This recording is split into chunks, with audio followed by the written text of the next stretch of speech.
This week, we're going in depth on Medication Nation. Americans have been led to believe by doctors, advertisers, the pharmaceutical industry that there's a pill to cure just about everything. Well, CNN Networks looks into the politics as well as the pills. So you go to one doctor for a problem, you get a prescription. You go to another doctor for something else, you get another medication. Well, that is what some experts call prescription multiplication. Senior medical correspondent Elizabeth Cohen has the story of one woman who learned about the dangers firsthand. This is how you lose your life.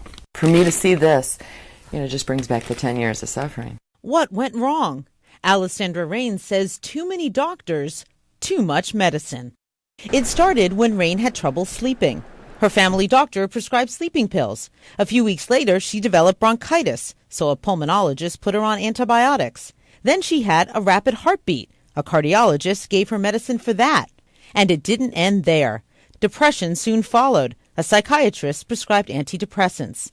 And on it continued until eventually Rain says she was seeing 6 different physicians, taking 12 different types of medications, each month taking hundreds of pills, spending more than $900 on prescriptions.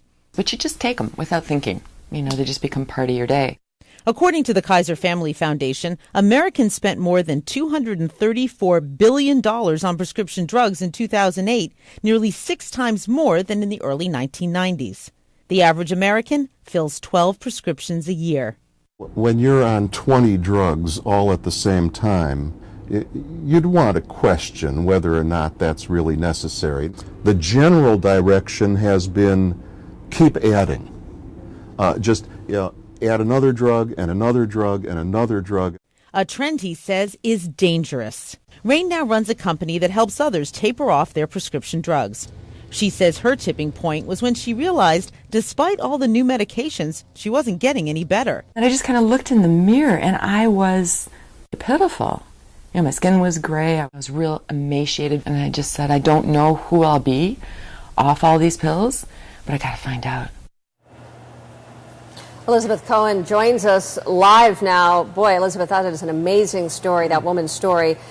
Is it true? Didn't she really need all of those drugs? She says that she really did need some of them. There's no question. But she says, looking back, she didn't really need all of them. And she wishes she had asked her doctor at the time, do I really need this prescription? Is there another way we can address the problem? How in the world did she get off of all of those medications? Suzanne, she went cold turkey, and she does not recommend that. It was really a mistake. There's other ways to go off medicine more safely. And so let's talk about these empowered patient tips. First of all, you should start off by going to one pharmacist, because that pharmacist knows everything you're taking and can tell you if there are interactions between different drugs.